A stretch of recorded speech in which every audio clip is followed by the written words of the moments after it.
Bem-vindo ao canal de YouTube da Câmara de Comércio e Indústria Portugal-Hong Kong.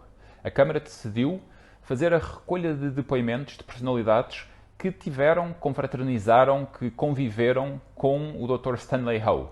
Desta vez tivemos o prazer e a honra de ter tido connosco o General Vasco Rocha Vieira. Fique connosco. Muito obrigado. Muito bem, Sr. General, muito obrigado por disponibilizar este tempo para falar um bocadinho sobre o Dr. Stanley Ho, os momentos em que teve a oportunidade de conviver, que conheceu também um bocadinho da obra dele, das circunstâncias muito no âmbito das funções políticas que teve enquanto Governador de Macau. E era sobre isso que gostaríamos de falar. Se calhar começaria por perguntar em que circunstâncias históricas e também políticas é que o Sr. General foi para Macau. Eu fui para Macau em duas ocasiões. Primeiro em 73, como chefe de Estado-Maior do Comando Territorial Independente de Macau. E depois passei para o Governo de Macau como Secretário Adjunto de Obras Públicas e Comunicações. E foi até 75, quando regressei a Portugal. Foi nesse contexto que eu conheci, primeiramente, a primeira vez, o Dr. Stanley Ho. Depois voltei a estar com ele quando fui nomeado governador de Macau. Foi um largo período que não tive mais contacto com ele. E fui nomeado em 91. E ainda estava em Lisboa, o Dr. Stanley Ho pediu para falar comigo. Eu já estava indigitado, digamos, e o Dr. Stanley Ho, que é muito rápido em tudo, na inteligência, na reação, naquilo que ele acha que deve fazer em cada momento, e conversámos. E julgo que ele queria perceber, desde logo, qual era a minha linha de orientação, de que modo é que eu ia exercer as funções de governador. E conversámos. E depois é interessante, também revela um pouco a personalidade e as características do Dr. Stanley Ho. Quando eu cheguei a Macau, tive um pedido de muitas pessoas que iam falar com o governador, e que eu recebia, claro, e que o cônsul honorário das Honduras pedia uma audiência ao governador. Quem era o cônsul honorário das Honduras? O Dr. Stanley Ho.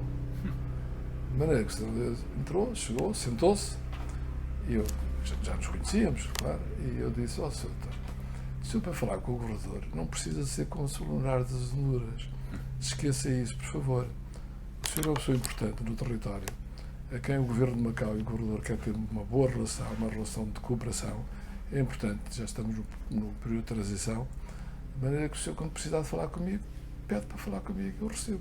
Quando eu precisar falar consigo, também, mas não é com o cônsul das Honduras, é com o empresário, é com o homem, é com a posição que o senhor tem no território e a importância que tem para o território e para o governo de Macau. E ele riu-se. Foi um toque de experimentar, naquele período ainda, de apalpar como é que as coisas iam correr. E tive sempre uma relação muitíssimo boa com ele. Muito fácil. Ele é um homem muito fácil, do meu ponto de vista, porque sabia quais eram os limites que tinha e até onde é que podia ir. E respeitava isso. Nunca tive nenhum problema com isso. Aliás, o Dr. Stanley Ho, quer com a administração, quer com o governador, nunca usou ou utilizou o seu grande poder económico para fazer pressão ou para desafiar o poder do governador ou da administração. Nunca. Nunca senti isso. E isso, porque o Dr. Stanley Ho era um homem de compromisso. Era um homem... Palavra. De Palavra. E de palavra. E de palavra. Algumas vezes tínhamos numa reunião chegado a um determinado ponto e depois podia acontecer, mas isso é próprio daquela... Ele vir e dizer, não exatamente o ponto é que ficámos. Não sei porque, quer dizer, às vezes passava, não é? Não sei, mas o tem todo o direito de o fazer. Eu dizia ao Dr. Stanley, não foi aí que ficámos. Ele sorria. Não. Então diga lá. Pronto, conversa.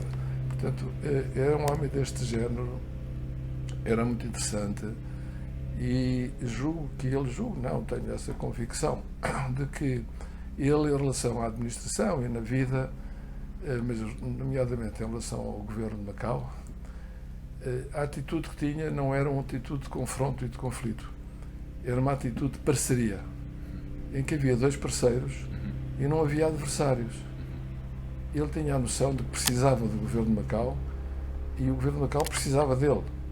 E, portanto, só funcionaria bem e só se teria proveito para as duas partes se fosse esse o ambiente criado entre as pessoas. E é por isso que eu digo que a relação com o Dr. Stanley Ho foi muito boa. Nunca houve assim conflitos, grandes problemas, houve divergências, evidentemente. Evidente. No âmbito da concessão de jogo, ele tem um interesse, não é? E, portanto, é natural que nesses diálogos com o governo que houvessem interesses que, para convergirem, tivesse que haver muito diálogo. Sim, no que diz respeito à concessão de jogo, o contrato da concessão é claro, não é? Tanto de percentagem das receitas é para o governo, mas depois havia uma grande parte que não era em termos do resultado de receitas.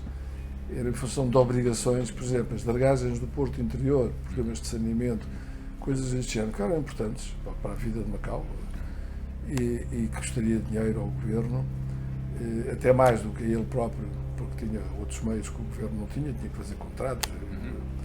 E isso correu sempre bem. Portanto, isso eram contrapartidas que resultavam desse contrato. Que estavam escritas no contrato. Certo. E nunca tivemos problema. Cumpriu sempre. Não, as coisas corriam bem. Naturalmente que o governo de Macau, sempre, todos os governadores já tinham projetos e quem definia a política era o governo de Macau e o governador, claro. E, portanto, principalmente no processo de transição, havia muitas coisas a fazer.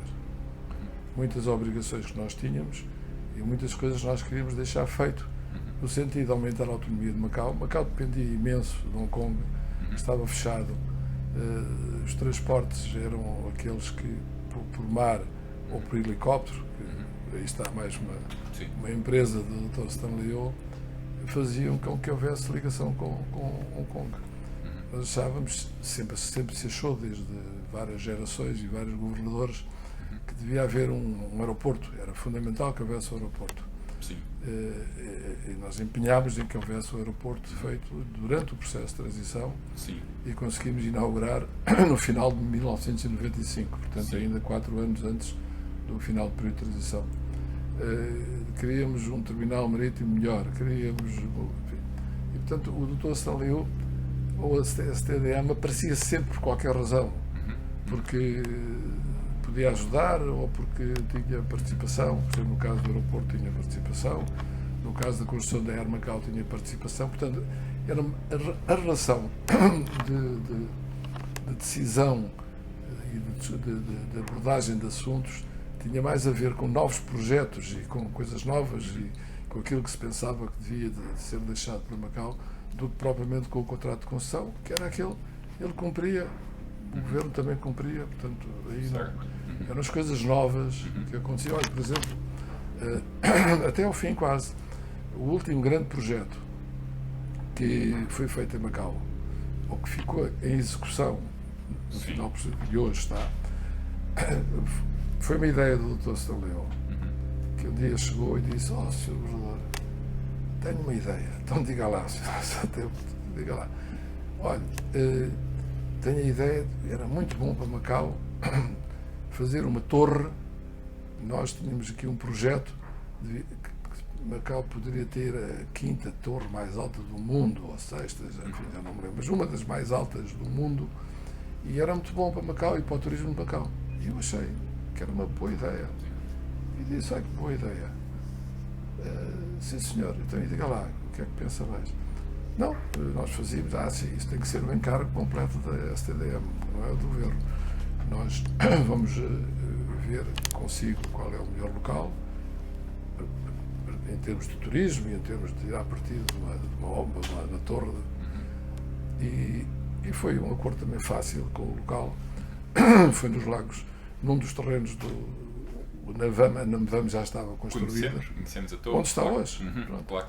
E foi assim. E, portanto, fácil, havia as coisas muito claras com ele e com a administração, sempre.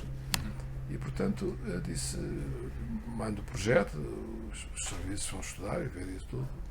E foi rápido. Quando nós terminámos as nossas responsabilidades, ao final do período de transição, a torre não estava construída ainda, mas já ia a mais de metade da altura e, portanto, ficou.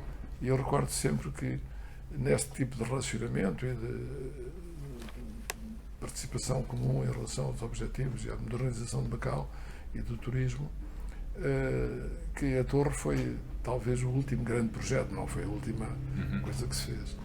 Mas isto para lhe dizer como é que eram as relações e em que âmbito é que se desenvolviam e que se resolviam de uma forma transparente, clara e fácil. Referiu há pouco relativamente ao aeroporto e à companhia aérea. Isso são dois projetos no tempo em que exerceu funções políticas em Macau? São dois projetos que surgiram nessa altura? Não surgiram nessa altura. Okay. A questão do aeroporto era uma ideia que vinha... Quando passei a primeira vez em Macau, já havia a ideia de que o aeroporto era fundamental. Passados foi um projeto 20 que avançou anos... quando estava lá, então? Não, mas depois o projeto, exatamente, foi na administração anterior, no tempo do engenheiro Melancia. E, portanto, quando eu cheguei a Macau, já havia o aterro na Taipa, onde ia ficar a parte das instalações de terra. Não estava ainda isso a começar. Também estava bloqueado depois em relação ao resto, havia ali problemas, mas, portanto, a decisão que passou por todos os governadores, como digo, sim, foi tomada no tempo do engenheiro Melancia. Certo. No entanto, houve dois problemas.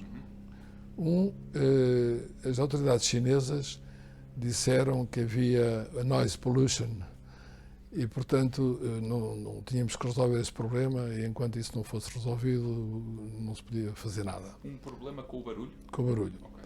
Por causa, no sentido onde os aviões aterravam e levantavam o voo e tal. É claro que todos nós julgávamos e pensávamos, e acho que acertadamente, que era uma maneira de bloquear e que a China achava que as coisas não estavam a correr bem. Não sei porquê, porque não entendi que as coisas que vêm de trás é importante saber o presente, mas é bom olhar para o futuro. E, portanto, era preciso ver porquê. A outra questão era a questão do aeroporto em si. O aeroporto estava previsto ser construído sobre estacas, a pista, não é?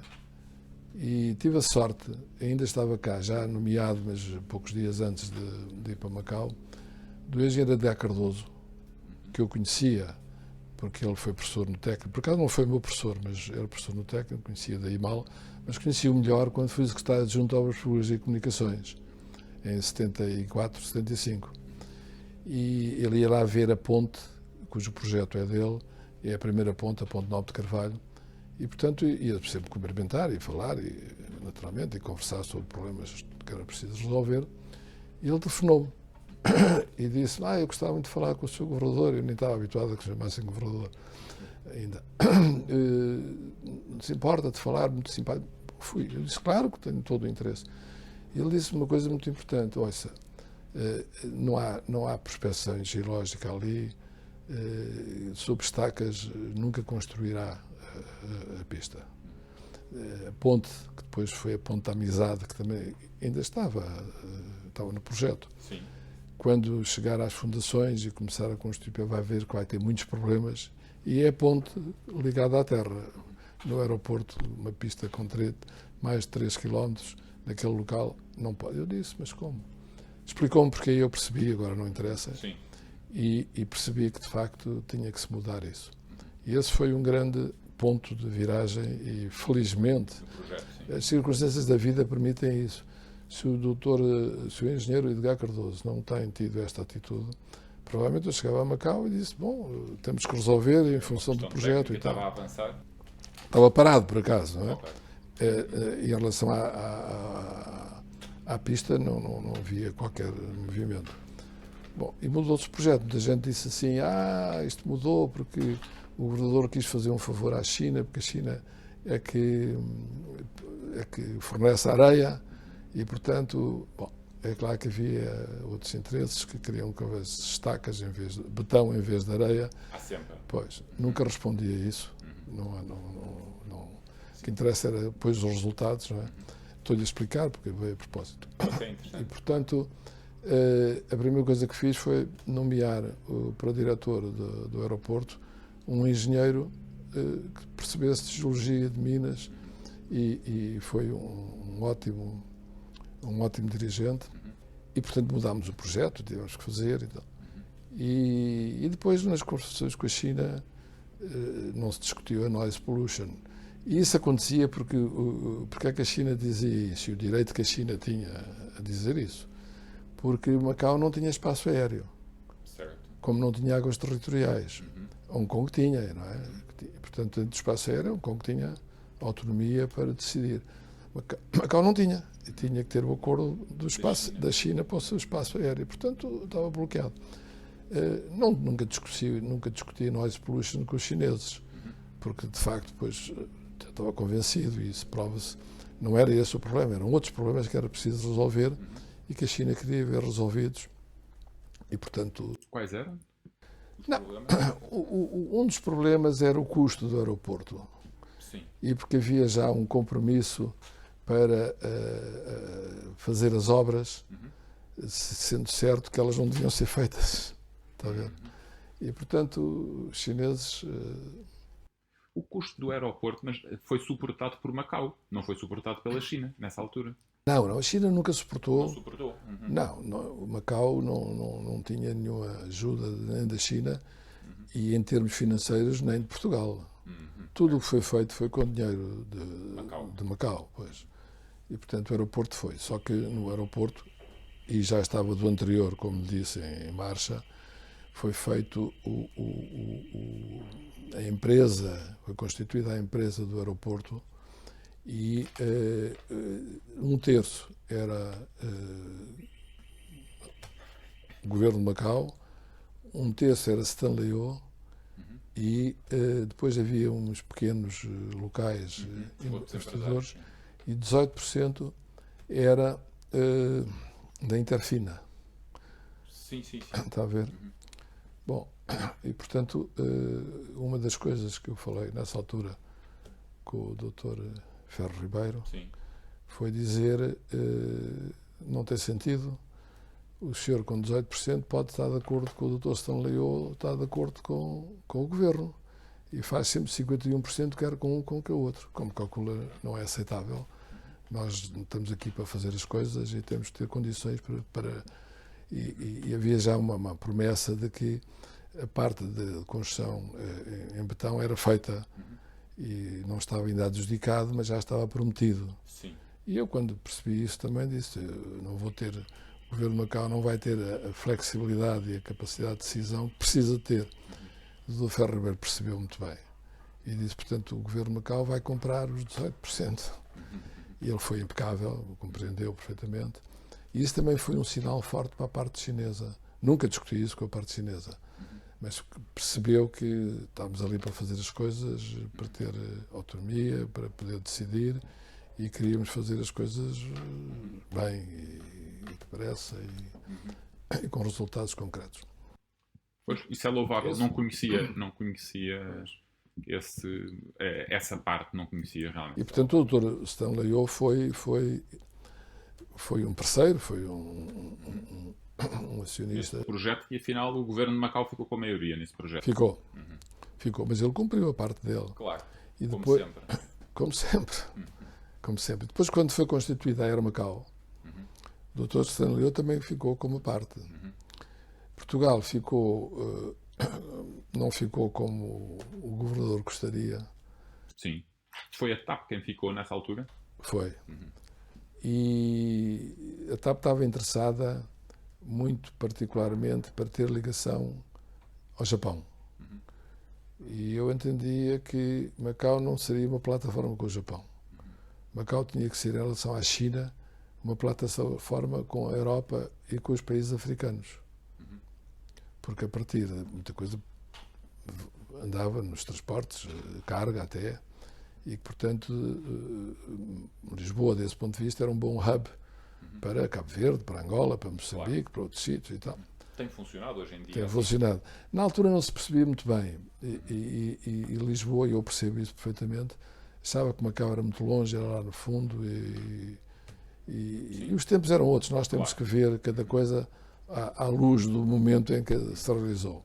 E também temos que ver quem estava em Macau tinha mais sensibilidade, ou tinha mais conhecimento e pensava mais nas coisas do que em Lisboa. E desse ponto de vista tive sempre a cobertura, quer do Dr. Mário Soares, quer do professor Cavaco Silva, para tomar decisões, marcarmos objetivos e depois o Sr. General a operacionalidade era com Macau. E isso foi muito bom naqueles primeiros anos em que era preciso, primeiros anos de transição. Mas a transição começou no 1 de janeiro de 88. Quando eu fui para Macau, já a transição estava em curso. Certo.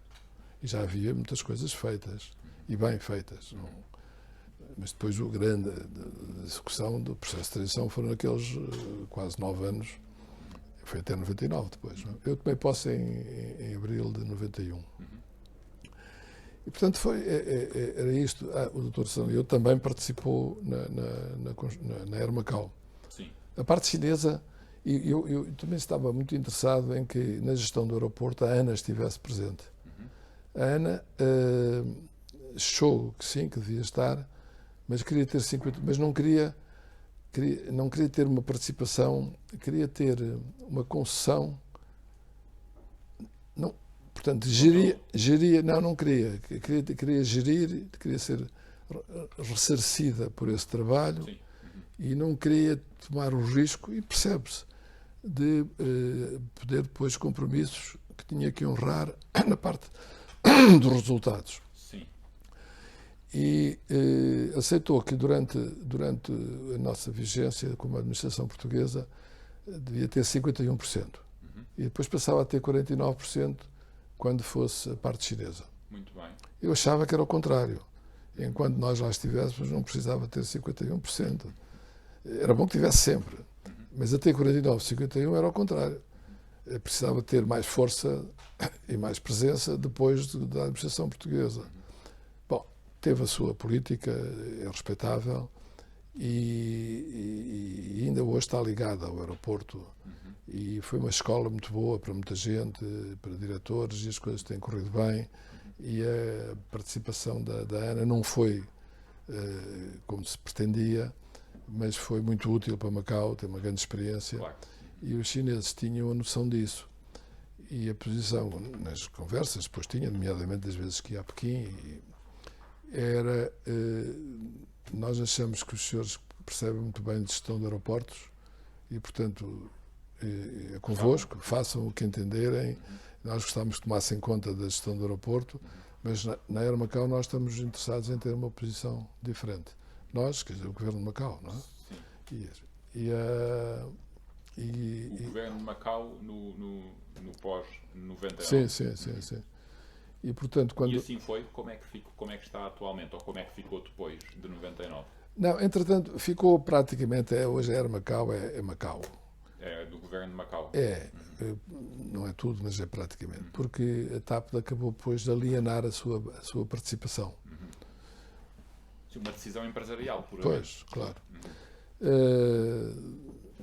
Foi assim, como foi, aliás, com os voos da TAP para Macau. Sim, uma pena. Eu lembro-me quando o primeiro avião que aterrou em Macau, em dezembro de 95, pessoas foram a Macau, principalmente os portugueses, e quase que havia pessoas a chorar de ver a bandeira portuguesa no avião da TAP a aterrar em Macau.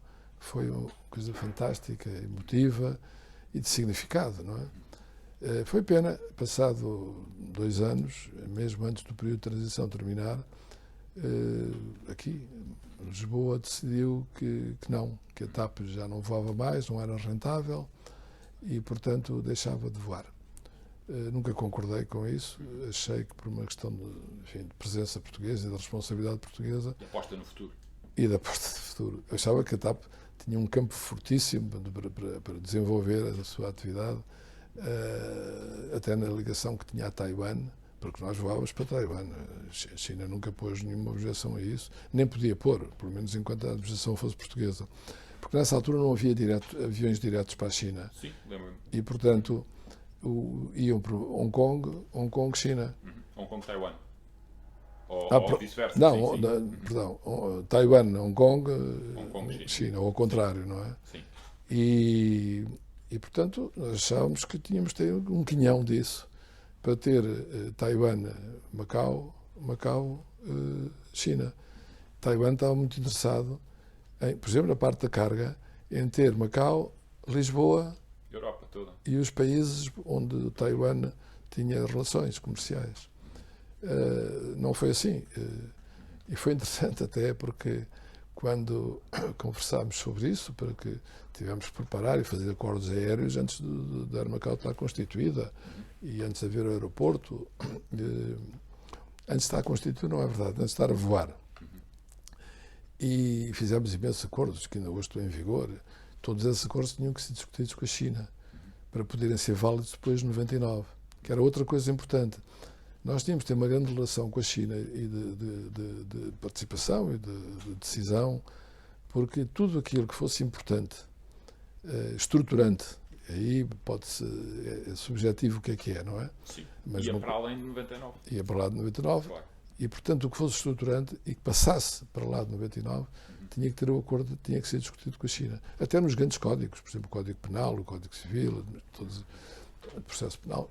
Tudo isso teve que ser discutido porque Macau não tinha códigos aprovados pelo governo de Macau. Eram os códigos de Portugal que eram, no fundo, transferidos para o sistema de Macau. Bom, mas voltando. E, portanto,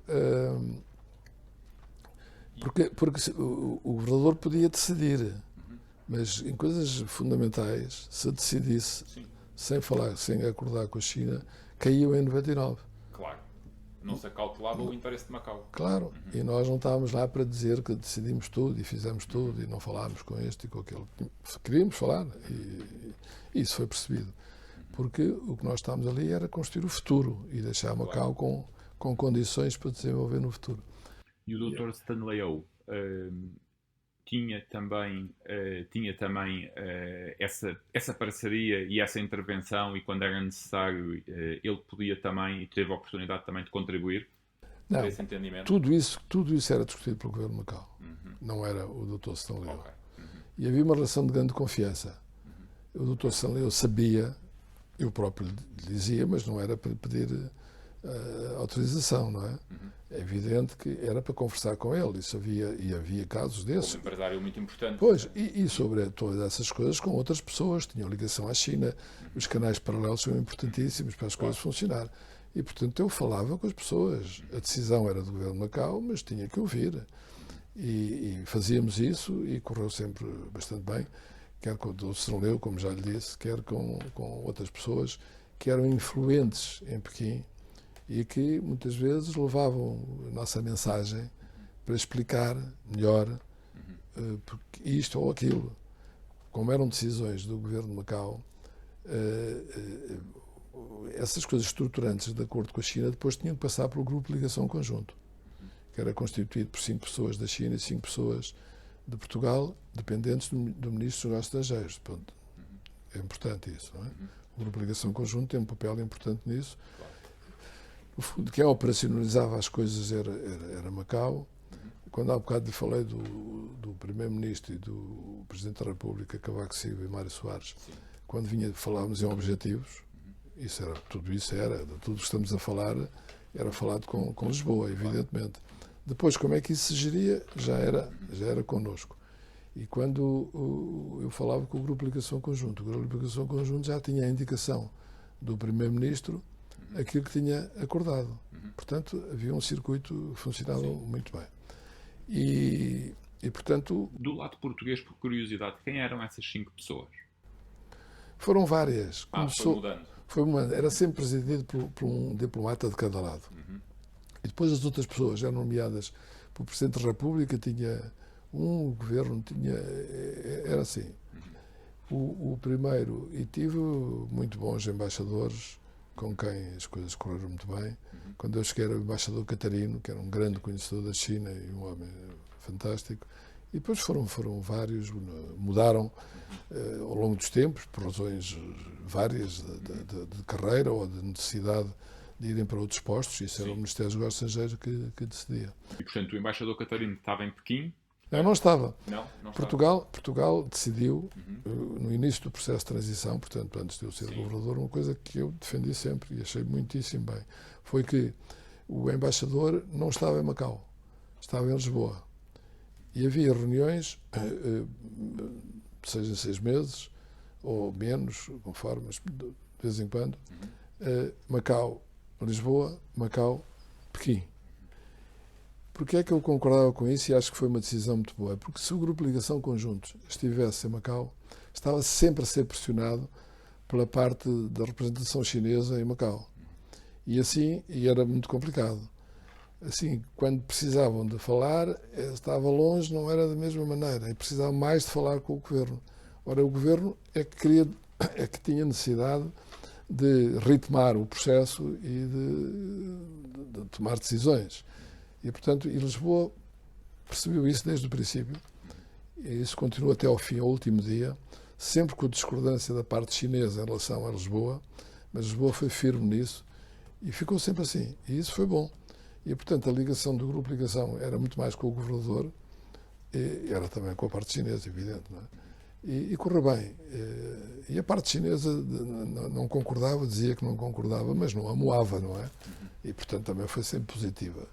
As coisas têm que saber funcionar e lidar, e isso a parte portuguesa, os embaixadores foram impecáveis e correu muito bem, e com os ministros dos negócios estrangeiros também. As coisas foram. Mas agora deixe-me contar, só por piada, estávamos há um bocado a falar de Taiwan e das linhas, e nós queremos um quinhão da ligação. E antes já havia Macau, ainda no aeroporto não estava a funcionar, e nós queríamos arranjar tráfego e naquela zona, Filipinas, Vietnã e Taiwan.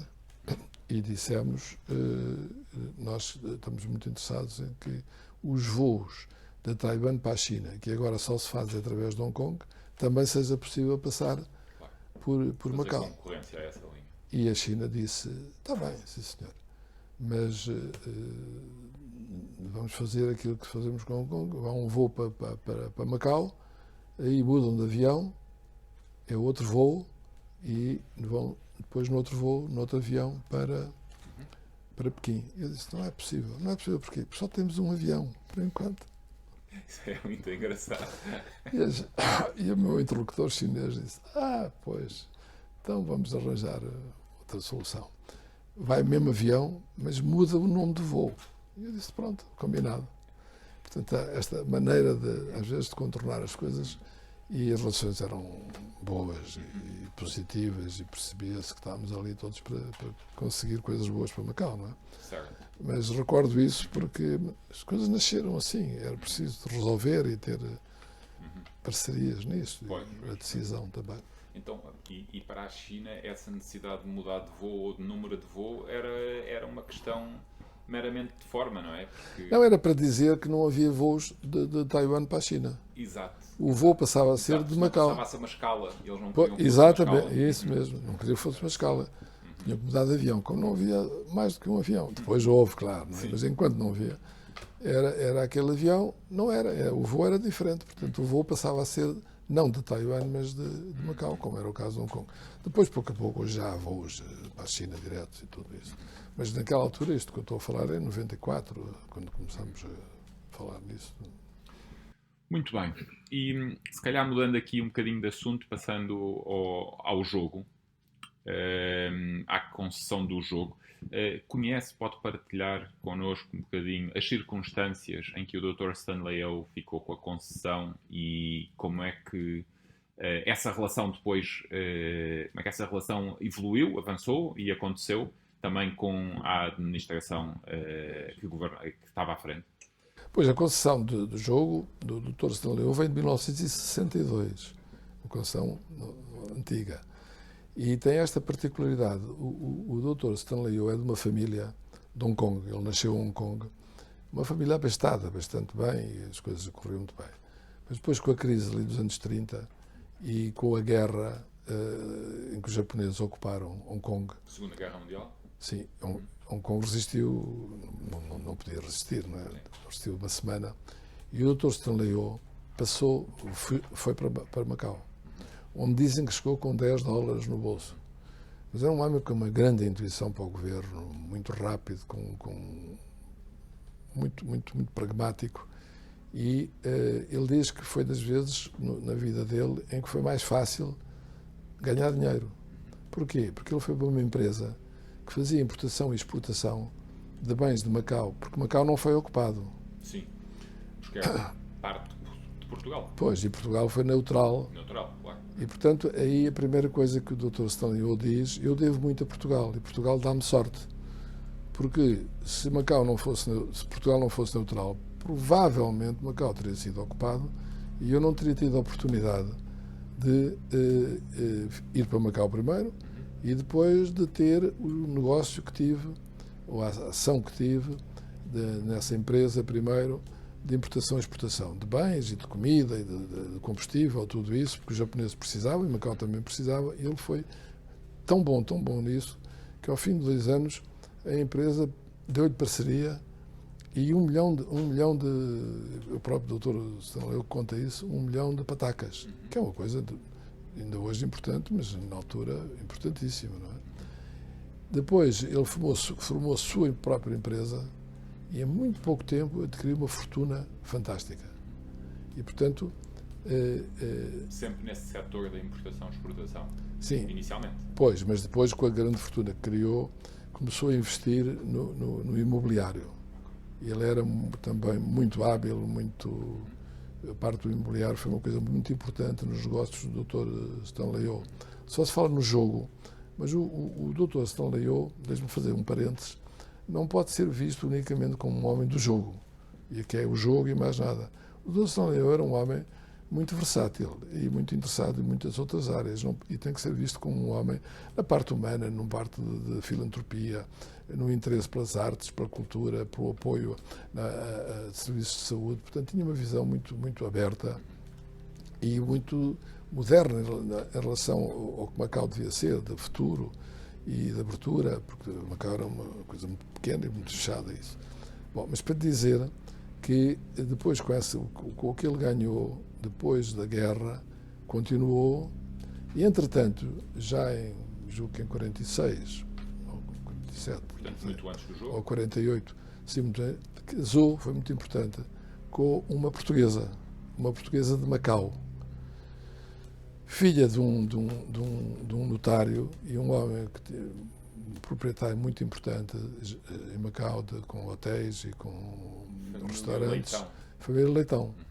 E, portanto, ele casou com uma Leitão, que era importante, porque tinha importância em Macau, a família Leitão, desse homem que tinha vindo de Portugal e que se estabeleceu. E, portanto, isso aproximou também da administração dos portugueses e a administração de Macau conhecer este homem, que era um homem já com poder, mas casado com alguém que era filho de um homem também português. E isso também, ele acha que ajudou muito. E que aí Portugal continuou a ajudá-lo. Sim. Porque ter casado com a portuguesa... E aproximou de Portugal também mais. Claro, muito. E o conhecimento de Portugal dele, especialmente a administração. E, portanto, resolveu concorrer quando nessa altura, o governador Sidério Marques decidiu que no fim de um período da concessão do anterior concessionário, que era um homem chamado Fu, sim, que devia fazer um contrato novo. E, portanto, fez um concurso. Sim. Stanley Ho também soube rodear de bons investidores. Um que ainda hoje vive, o Henry Fock, que ainda vive... Henry Fock. Sim. O Ted Heap, o Ippon, eram homens com poder económico e que deram... Foram seus sócios. Sim, e portanto apareceram também credibilizando o Dr. Stanley Ho, que tinha que conseguiu ter este apoio, esta plataforma, certo, quer com a ligação à administração, quer com a ligação aos portugueses, quer com ligações financeiros, do homem da finança em Hong Kong, e houve alguma dificuldade porque as forças locais estavam habituadas ao FU e aos interesses locais, não queriam que houvesse uma continuidade da concessão. Aí o governador Silvério Marques, Jaime Silvério Marques, teve uma posição muito firme, explicou bem a Lisboa, e o Dr. Stanley Ho acabou por ter a concessão em 1962. E fez, isso ele honrava-se muito de dizer que na altura fez muitas promessas de modernização de Macau, de desenvolvimento do turismo, de ligação de transportes a Hong Kong, enfim, e que dizia depois, passados uns anos, eu ouvi dizer isso, cumpriu todas as suas promessas e dizia isso com grande orgulho, claro, e satisfação e com razão. E, portanto, a partir daí, o Dr. Stanley Ho seguiu também um processo muito ligado ao jogo, mas que permitiu também atuar em muitas outras áreas, porque era um homem muito generoso, o Dr. Stanley Ho. Generoso e acessível. O Dr. Stanley Ho falava com todas as pessoas.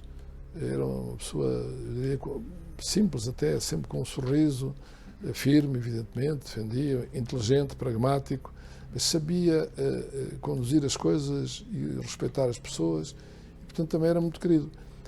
E as instituições de saúde, de educação social, eu julgo que não haverá muitas, ou seja, haverá alguma que não teve um apoio da STDM, através do Dr. Stanley Ho, de um apoio, de uma compreensão, enfim.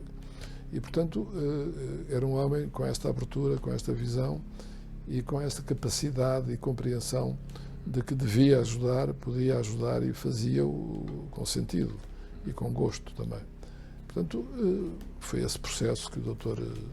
Stanley Ho seguiu ao longo da vida em relação ao Macau e contribuiu muito para o desenvolvimento de Macau e para a modernização de Macau. Claro, sem dúvida. Sempre em parceria com o governo de Macau. Ele dizia uma coisa que, assim, a política da STDM é sempre a política do governador que estiver. Claro que é uma astúcia, muita pois, astúcia. é uma maneira de dizer as coisas simpáticas, de mostrar abertura, o que não quer dizer que tem que ser, tem que se perceber o que é o sentido, não é? E eu digo-lhe que era um pouco isto. E o governo de Macau também tinha que perceber e percebeu sempre, que o Dr. Stanley Ho, nesse processo de modernização, que era também o desígnio da administração portuguesa em Macau, de desenvolvimento e modernização, o Dr. Stanley Ho era útil para isso. Portanto, correu bem. Mas ele dizia esta coisa que é... Sim. Além dessa astúcia e dessa intuição que fez do Dr. Stanley Ho um grande empresário, ele teve sempre a acompanhar uma dimensão que é aquela dimensão da filantropia, e deixou também muita obra, muita instituição, fundações que são muito relevantes até aos dias de hoje. Também teve com ele provavelmente muita relação, também fazia parte da contrapartida da concessão do jogo a dada altura e, portanto, também teve essa relação com ele, em que testemunhou também esse lado da filantropia? Não, testemunhei porque ele apoiava as instituições, sabia que apoiava.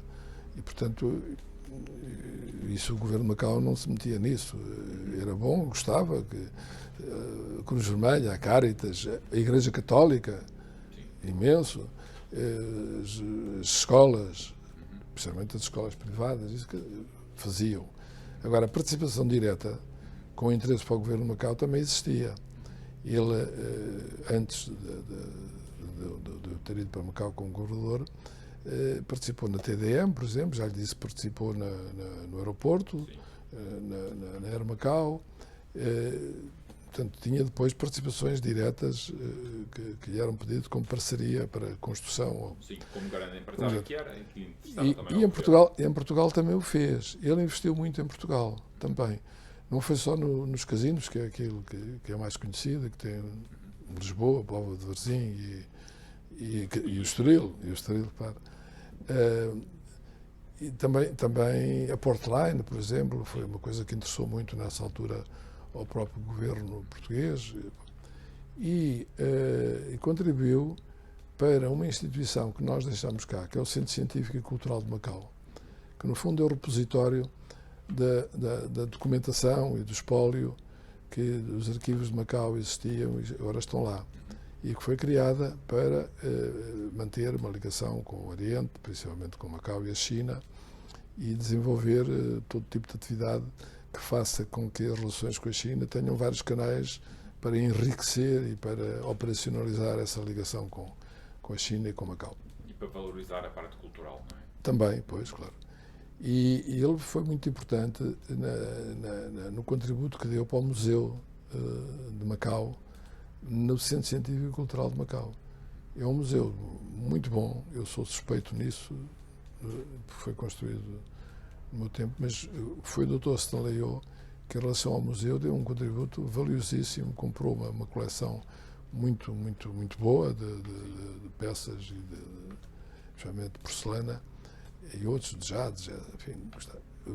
Esse museu não é muito conhecido.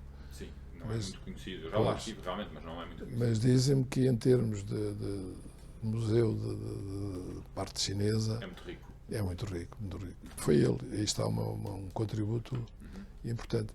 Portanto, ele quando era preciso e se explicava e pedia-se, ele também participava das coisas e fazia. Em relação ao centro e aqui em Portugal. Portanto, o Dr. Stanley Ho, se nós formos ver, ele tem marca em quase tudo das coisas de Macau, direto ou indiretamente. E fê-lo não num sentido de ganhar poder para fazer política. Nunca vi o doutor, nunca ninguém viu o Dr. Stanley Ho estar interessado na política. Nunca usou nada, não era a área dele, a política. Era importante, nem ideologias. Que isso às vezes amarra as pessoas a determinadas linhas de rumo de pensamento. Não, era pragmático e fazia as coisas no sentido muito positivo, não é? Portanto, era generoso, a parte filantrópica é muito acentuada nele em muitíssimas áreas. Como digo, desde a igreja até até contribuir para uma coisa que os governos de Macau tiveram sempre interessados, era um processo do governo de Macau, que era a erradicação das barracas em Macau. Sim. Eu lembro da primeira vez que estive em Macau, em 73, 74, toda aquela zona dos novos aterros, isso tudo aquilo eram barracas ali, era uma coisa imensa. E, portanto, era uma coisa que era preciso resolver. Sim. Ele próprio, quando concorreu ao processo de jogo, disse que ia contribuir também para que houvesse, e foi importante, era um projeto e uma responsabilidade do governo de Macau, arranjar condições para que essa área depois foi aterrada melhor e ficou, e hoje estão lá os prédios que conhecem isso. Portanto, ele estava disponível sempre, fazia parte do... Sim, eu realmente já tinha ouvido falar de que ele tinha contribuído, mas isso não fazia parte do contrato. Não. Não, isso era uma vontade dele, sim, era um compromisso pessoal dele. Pois, como lhe disse, o contrato estava muito bem estabelecido e, portanto, ele cumpria e corria bem. Havia coisas que não eram contribuições financeiras, porque era uma percentagem, essa era a percentagem, pronto, que eram responsabilidade, que estavam no contrato e ele tinha que cumprir, foquelhas, dragagens, saneamento e isso. E depois havia muita outra coisa em que ele participou como parceiro, claro, ou ajudou porque entendeu que ajudava. Como o aeroporto, a ligação a Hong Kong. Aí era um parceiro, pois. Sim, aí era parceiro, não fazia parte do contrato. Não fazia. E depois também não fazia parte do contrato de condução muitas coisas que eram os transportes. Por exemplo, ele criou a companhia dos helicópteros, que é uma companhia, enfim, com grande substância. Mas foi muito ele, importante para o desenvolvimento muitíssimo local. importante, Claro. muitíssimo. Uma das primeiras coisas que ele disse também no contrato é que ia fazer com que o Macau ficasse mais ligado a Hong Kong, né? E o hydrofoil, os ferryboat, tudo isso foi dentro desse compromisso que ele tomou desde o primeiro momento e que cumpriu. Mas cumpriu também era bom para ele, não é? Portanto, havia sempre um compromisso que favorecia as duas partes e tinha sentido. E, portanto, Macau ganhou muito em que houvesse a Shuntak Sim. sim, todas aquelas companhias que depois. E eram dele. É claro que depois havia uma interferência também com o governo de Macau, porque o cais e o Porto Interior, o Porto Exterior, aquelas coisas todas, tudo isso tinha que ser depois conversado para as coisas funcionarem bem, segurança, tudo isso. Mas funcionava bem. Muito bem. E mudando mais uma vez de assunto, o Dr. Stanley O era também conhecido por gostar de dançar, gostar de jogar ténis. Teve também. Jogou ténis com ele também? Joguei, muitas vezes. O Dr. Stanley O era um homem que gostava de viver a vida. E sabia viver a vida. E era divertido, tinha muito sentido de humor. Era um bom orador, gostava de falar, enfim, quando tinha que falar, não é? E havia sempre aqueles jantares já tradicionais do Ano Novo Chinês, em que ele aparecia sempre com a Tininha, que era a sua primeira mulher, e a mulher que ele respeitou sempre, e que lhe dava sorte, dizia ele. É sempre a sorte para os chineses é uma coisa importante, não é?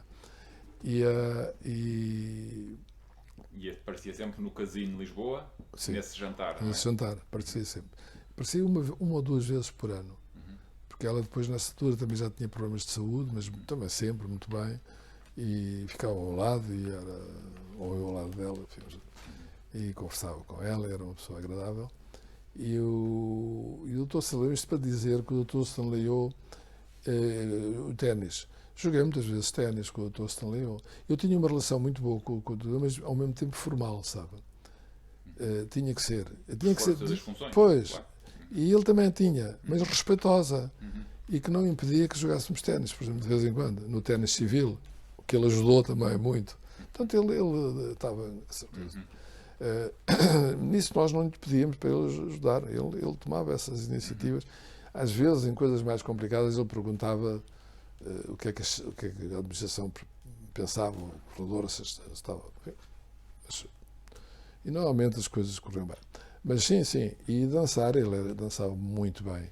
Divertia-se imenso a dançar. Gostava de se exibir também. Ele gostava que o vissem, não é?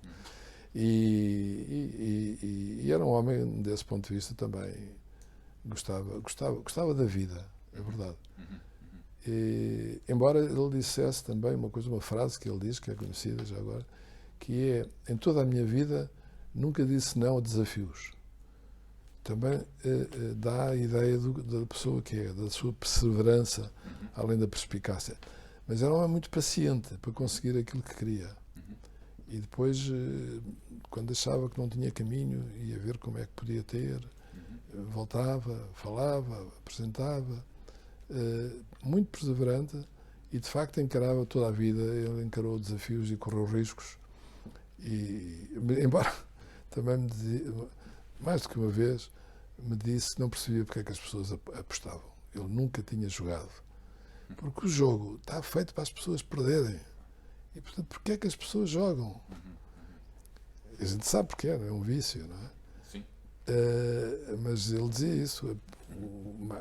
O concessionário do jogo, enfim, em conversa, evidentemente, não ia dizer isto em público. Ou talvez tenha dito. E portanto, não sabia.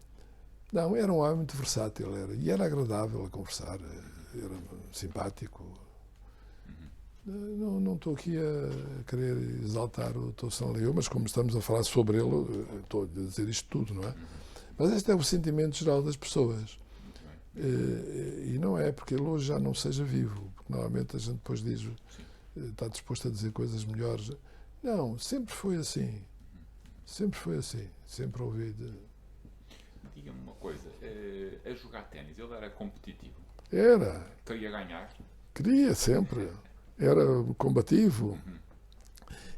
Mas eu também era combativo. Enfim, também gostava de... E, portanto, fazíamos torneios e jogos, não era campeonatos nenhum. Fazíamos jogos a sério. E era bom, não é? Depois, de vez em quando, jogávamos. É isso. E foi muito bem. agradável e simpático. Bom, eu acho que nós temos aqui já algum material. Não sei se há aqui mais algum assunto que pudéssemos falar ou que se lembra que pudéssemos falar. Há alguma coisa em particular? Em relação à construção do jogo, queria saber, já acho que lhe dei a entender a importância que teve a guerra, não é? Sim. Macau, não é? Sim. Não, há uma parte importante, Sim. que é o Dr. Sanlaió gostava de Portugal e gostava dos portugueses. Isso via-se, era genuíno, era autêntico nisso. Ele achava que Portugal e os portugueses, e a mulher, e que era portuguesa, tinha dado sorte, mas depois, mesmo na maneira de falar, ele era muito ocidental, na maneira direta de abordar as coisas, da franqueza, do raciocínio, de tentar explicar as coisas. Ele percebia muito bem a maneira de ser dos portugueses. Tinha essa sensibilidade. Tinha essa sensibilidade. E embora não falasse português, porque não falava de facto, às vezes, para ser simpático, fazia discursos e lia em português e via-se que tinha dificuldade e que era isso mesmo. E, portanto, normalmente falava-se com ele em inglês. Mas ele falava como os portugueses raciocinam. Certo. E raciocinava assim. Conhecia-nos muito bem, gostava muito de Portugal, vinha muitas vezes aqui, tinha aqui interesses e desenvolveu relações com Portugal como se fosse alguém também daqui, conhecia bem as coisas. E isso acho que é uma... E foi sempre leal a Portugal. Leal no sentido, não era de aproveitar, mas de contribuir e de se integrar como se pertencesse a essa sociedade portuguesa e a Macau. Por exemplo, o Dr. Stanlaió, muitas vezes as empresas chinesas são chinesas, o CEO é chinês, tem capital chinês, e depois todo o staff é chinês, e os secretários, e as secretárias, e os encarregados e tal. Não era. O Dr. Stanlaió tinha sempre bons consultores e colaboradores portugueses. Lembro da principal secretária dele, era uma portuguesa de Macau, macaense. O secretário-geral foi durante muitos anos um homem competentíssimo, sério, correto, muito respeitado. Portanto, tinha isso, não era eu sou chinês, isto é chinês, o capital é chinês, e portanto não tinha essa percepção e fazia isso porque, naturalmente, não é? Eu penso que se não fosse assim, não teria sido possível ter lidado com tantas pessoas, com tantos governos, em tantos tempos, passar por uma guerra, mudar de região, vir para Portugal. Se não existisse essa sensibilidade, era impossível a pessoa ter sucesso em todo o lado. Claro, era muito mais difícil. Sim. Sim, sim. Ele tinha essa sensibilidade para perceber as coisas. Está bem. E era de facto amigo de Portugal e dos portugueses. Sentia-se que era. E conhecia-os. Não é por acaso que teve o seu nome foi-lhe dado numa avenida junto ao Casino de Estoril. Sim, sim. Não é por acaso, é também um agradecimento. Pois, e bem, Reconhecimento. é um reconhecimento. Mais que agradecimento. Sim, sim. Há uma coisa interessante que está relacionado com interessante, enfim. O que há tempos vi um depoimento e uma conversa, não era bem uma entrevista, com uma neta dele, Sim. filha do Robert, Robert, viu? É capaz de ser a mesma. É capaz de ser. Descobri na internet. Pois, em ela que ela mostra a casa, onde vivia, está muito engraçado. Sim. Está interessantíssimo. Ela, aliás, é muito bonita. E, porque a mãe era um modelo inglesa. Exato. Era. E morreram os dois num desastre. Ela e o. Portanto, ela, no fundo, as duas filhas, são partilhadas pelo Dr. Stanlaió. E a maneira como ele se preocupou com a educação delas. O Dr. Stanlaió era uma pessoa disponível e acessível, mas parecia que tinha tempo para tudo. Eu nunca o vi chegar, também não, em princípio não devia chegar depois do governador a qualquer evento social ou a outro, ou institucional. E nunca chegou. Estava sempre à hora, sempre ali. Depois, quando as coisas se alargavam muito, ele normalmente geria muito bem a sua agenda. Mas era uma pessoa pontual e tinha tempo para as coisas. E muito respeitador. E respeitador, claro. E havia uma coisa que ele também me disse, sim, uma das vezes, não sei, nas vezes que às vezes conversávamos, disse: eu não percebo porque é que os portugueses perdem tanto tempo em almoços para discutir coisas que se resolvem em minutos, falando um com o outro. E eu disse: olha, capaz de ter razão, capaz de eu concordar consigo. Pois não é preciso é resolver e tal. E eu, portanto, dizia isso. Os portugueses nisso. Mas cá está, é uma característica que ele também percebia dos portugueses e não perdia. Eu nem me recordo de ter almoçado com o Dr. Stanley, por quer que fosse, não é? Em coisas sociais, sim, e tal. Porque não é assim. Não dá. O espírito dele é esse, o tempo tem que ser bem ocupado. Se há uma coisa a tratar, trata-se, não é? Os portugueses não. Sentam-se à mesa, ficam ali horas a perder tempo. Muito bem. Tá bom, acho que é isto. Muito obrigado, General. Sim, senhor. E acho que está a ficar assim bem feita esta homenagem e agradecer também aqui o testemunho do Sr. General. Muito obrigado. Com muito gosto.